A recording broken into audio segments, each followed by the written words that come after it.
को पार्ट 1 के तहत फिर से तैयारी कराने की कोशिश कर रहा हूँ। जो लोगों ने भूल चुके हैं वो फिर से देखें और उसको एक बार रिवाइज कर लें। यह पार्ट 1 से शुरुआत है। शुरुआती में कैसे करेंगे, एक्सेस को खोल लेंगे।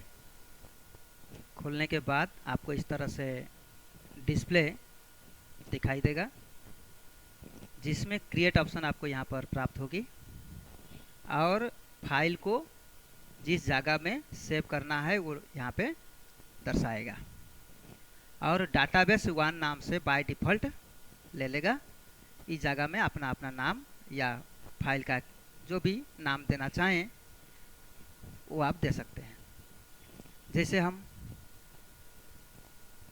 नाम दे रहे हैं अपने इंस्टीट्यूट का एडमिशन, स्टूडेंट लोगों का एडमिशन के बारे में इस पे दस्तावेज बनाना है, तो हम नाम देते हैं स्टूडेंट एडमिशन। इस तरह से हमने लिख दिया। और हाँ, याद रखिएगा हमेशा फाइल का नाम छोटा होना चाहिए, स्पेस ना दो तो अच्छा है। जहाँ स्पेस की बारी आती है वहाँ कैपिटल लेटर से शुरू करें। और इसको रखें कहाँ, यहाँ से लोकेशन आपको तय करना होगा, सिलेक्ट करना होगा किस जगह में फाइल को सेव रखना है ताकि सुरक्षित रहे। हम इसको डी ड्राइव दे देते हैं।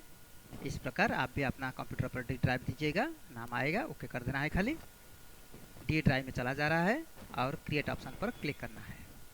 इतना करते ही इस तरह से इंटरफेस आपको दिखाई देगा। इस पे टेबल नाम से आएगा। इस टेबल का नाम भी आप परिवर्तन कर सकते हैं, चाहे तो आप यहाँ पर राइट क्लिक करके रीनेम कर सकते हैं, नहीं तो जब कंट्रोल एस करेंगे तो भी आपका सेव हो जाएगा। चलिए हम कंट्रोल एस करके ही करेंगे। अब हम आईडी, ये बाय डिफ़ॉल्ट के तौर पर ये आएगा ही आएगा।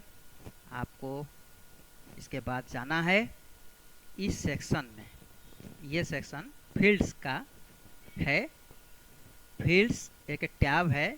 इस टैब एक्टिव जब करेंगे तो आपको इस तरह से रिबन दिखाई देगा। पहला ब्लॉक व्यू, ये डाटाबेस को किस प्रकार के व्यू में देखना चाहते हैं वो आपको यहाँ पे दर्शाएगा। और इस पे दो ही व्यू दिखाई देंगे, जो डाटाबेस शीट व्यू और एक है डिजाइन व्यू। ये जो मॉडल में आपको दिखाई दे रहा है वो डाटा सेट व्यू है, ये डाटा सेट व्यू। और इसको हम कन्वर्ट कर लेंगे डिजाइन व्यू। कारण डिजाइन व्यू में हम हर तरह की डिजाइन कर सकते हैं। अपना डाटाबेस को, अपने डाटा शीट को अलग अलग प्रकार में डिजाइन करने के लिए प्रयोग करेंगे। इसीलिए हम डिजाइन व्यू पे क्लिक करेंगे। अब हमको इस टेबल जो रीनेम करने चाह रहे थे और ऑटोमेटिक नाम मांगने लगेगा। ये शीट में हम क्या देने वाले हैं ना, स्टूडेंट रिकॉर्ड। हम इसको लिख देता हूँ STU, बस स्टूडेंट हो गया इतना ही में। Record RECORD, student record. R को कैपिटल कर देता हूँ, ध्यान रखें जहाँ स्पेस हो वहाँ पे कैपिटल लेटर रहे तो अच्छा लगेगा। इसको हम ओके कर देता हूँ। आप देखिएगा यहाँ पे स्टूडेंट रिकॉर्ड नाम से यह टेबल बन चुका है। आईडी ऑटोमेटिक आएगा। अगर यह ऑटोमेटिक नहीं आता है तो आप यहाँ से ऑटो नंबर करके इसको ऑटोमेटिक करिएगा। ये सबको पता ही है पहले से, क्यों इसको ऑटो नंबर में रखा जाएगा ये सबको पता है। क्योंकि आईडी या रोल नंबर ये ऑटोमेटिक होना अनिवार्य है, क्योंकि आईडी कभी चेंज नहीं होता है। एक यूनिक नंबर होती है, जैसे आधार कार्ड हो या मोबाइल नंबर हो या बैंक अकाउंट नंबर हो, ये सब ऑटो नंबर होते हैं। इसीलिए हम लोग अपना आईडी में या रीनेम करके यहाँ पर आप अपना रोल नंबर भी लिख सकते हैं। जिस तरह से आप डालना चाहें आप डाल सकते हो। इसके बाद यहाँ पर नेम अनिवार्य है, क्योंकि स्टूडेंट रिकॉर्ड में नेम ज़रूरी है। अब स्टूडेंट रिकॉर्ड को नेम अगर हम डालते हैं तो यहाँ पे नेम टेक्स्ट पे ही होता है, किसी के नाम के बीच में कोई नंबर या सिंबल इस्तेमाल नहीं किया जाता है, इसी वजह से हम यहाँ टेक्स्ट रखेंगे। फादर्स नेम, फादर हमने डाल दिया, फादर भी टेक्स्ट होता है। अब टेक्स्ट में हर चीज़ तुम इस्तेमाल कर सकते हैं, चाहे नंबर, सिंबल या कोई अल्फ़ाबेट आप इस्तेमाल कर सकते हैं। इसके बाद आपका एड्रेस, एड्रेस में हो सकता है विलेज, ये भी टेक्स्ट में हो जाएगा। फिर यहाँ पे पोस्ट, पोस्ट में भी टेक्स्ट हो जाएगा। यहाँ डिस्ट्रिक्ट,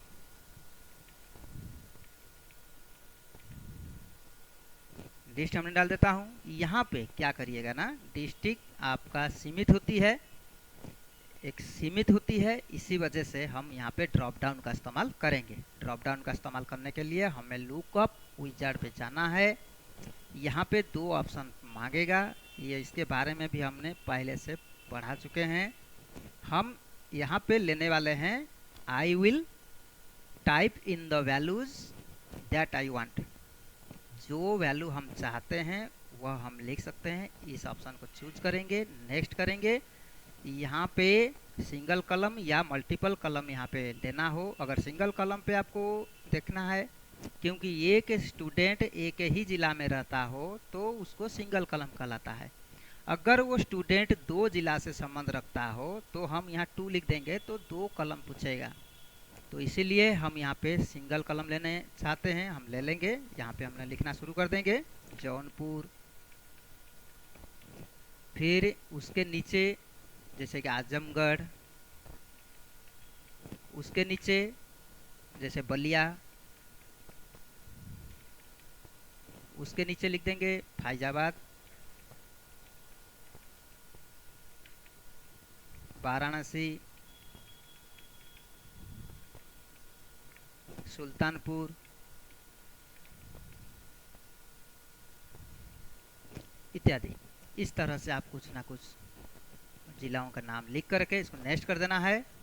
मल्टीपल वैल्यू नहीं, लिमिट टू लिस्ट यहाँ पर लिख देना है, टिक लगा देना है लिमिट टू लिस्ट, या नहीं भी लगाएंगे तो भी परेशानी कुछ भी नहीं है, आप फिनिश कर सकते हो। अब डिस्ट्रिक्ट हमारा हो गया। अब हम यहाँ पे दे सकते हैं मोबाइल नंबर या कॉन्टैक्ट नंबर या सेल नंबर। MOB खाली करके छोड़ देता हूँ।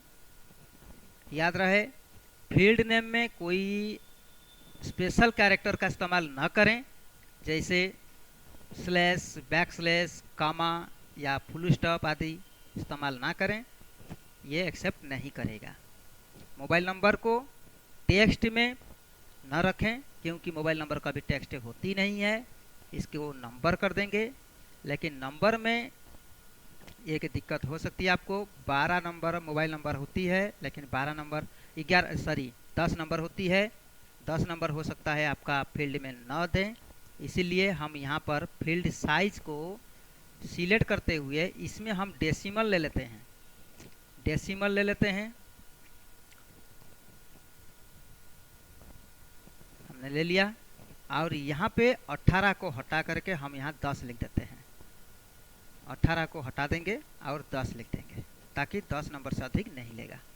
ये हो गया मोबाइल नंबर। आधार नंबर उसी तरीके से, आधार यहाँ भी उसी तरीके से नंबर को लेंगे, यहाँ से नंबर ले लेंगे, ये रहा। और इसी प्रकार ये नंबर को भी हम डेसिमल ले लेंगे इसी प्रकार, और इसको यहाँ पे हमारा आधार नंबर 12 अंक का होता है, 12 टाइप करेंगे, इसके बाद इसको भी बाहर निकल जाएंगे। इसी प्रकार करके इसको हम देख लेते हैं। सेव कर लेता हूँ एक बार, ताकि हमारा जो रिकॉर्ड बना हुआ है, जो टेबल बना हुआ है, वो टेबल में ये रिकॉर्ड सारी सेव हो जाए। इसके बाद व्यू बदल देते हैं, उस व्यू में चले जाते हैं डाटा सेट व्यू में। आप देख सकते हैं जो जो डिजाइन व्यू में हमने फिलअप किया था वो सब यहाँ आ चुका है। एक बात और भी है, अगर कोई लड़का चाहता है कि बार बार डिस्ट्रिक्ट हमको यहाँ से चूज करना पड़ता है, मेरा जो डिस्ट्रिक्ट है वो सपोज करिए वाराणसी में हूँ या जौनपुर ज़िले में हूँ, जौनपुर ज़िले के ज़्यादातर भरा जाता है फॉर्म, क्योंकि जौनपुर ज़िले के स्टूडेंट ज़्यादातर जौनपुर के फॉर्म पे मिलते हैं। तो उससे अनिवार्य करने के लिए एक बाय डिफ़ॉल्ट बनाने के लिए एक तरीका है, मैं आपको बताता हूँ। बिना सिलेक्ट किए जौनपुर आएगा, ये कैसे होगा। डिजाइन व्यू में जाता हूँ, जाने के बाद जो डिस्ट्रिक्ट है ना, वो डिस्ट्रिक्ट पर यहाँ पे क्या ऑप्शन आपको मिलेगा, डिफ़ॉल्ट वैल्यू। डिफ़ॉल्ट वैल्यू में आपको करना क्या है, जौनपुर लिखना है। जौनपुर लिखना है। जब जौनपुर लिखेंगे, इसको सेव कर लेता हूँ, जौनपुर लिखूंगा तो ये ऑटोमेटिक जौनपुर आएगा। अब आपको बिल्कुल सिलेक्ट करने की आवश्यकता नहीं है, क्योंकि आप जानते हैं मेजॉरिटी 100 में 80 लड़के जौनपुर से मिलते हैं। तो ऐसी दशा में हम जौनपुर सिलेक्ट कर लेते हैं, हमको चूज करना नहीं पड़ेगा। अगर बाय द वे आप 20% में किसी अन्य जिले से है तो हम सिलेक्ट करेंगे, है ना। इसी तरीके से आप क्या करेंगे, बाय डिफ़ॉल्ट बना लेंगे। इसी प्रकार नाम को भरना शुरू कर देंगे। इसी प्रकार जैसे सपोज करिए हम एक तो भर के दिखा देता हूँ। मान लेते हैं मनोज कुमार, फादर नेम है राकेश, विलेज है उसका मान लेते हैं सूरिस, पोस्ट है सागंज, जौनपुर जिला देखिए आया। मोबाइल नंबर देखते हैं 10 अंक लेता है या नहीं लेता है। देखिए हाँ, 10 अंक आराम से ले रहा है। आधार नंबर 12 अंक देंगे।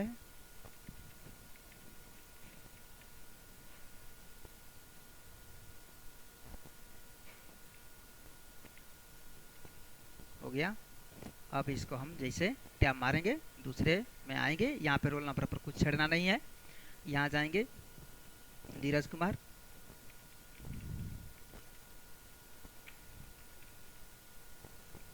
पिता का नाम है रामलाल, ये जो है पखनपुर,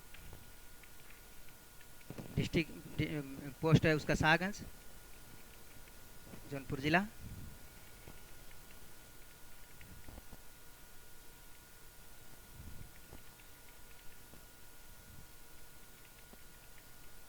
इस तरीके से ऑटोमेटिक ये नंबर हमने ऑटोमेटिक में रखा था, ऑटोमेटिक आ रहा है। ठीक इसी प्रकार जौनपुर ये भी ऑटोमेटिक चलता रहेगा। अगर आपको कभी चूज करने की ज़रूरत है तो आप चूज कर सकते हैं। ठीक है, इतना प्रैक्टिस करिए, फिर इसके अंतर्गत और भी तमाम बातें हैं हम बताते रहेंगे। इसको सेव कर देता हूँ।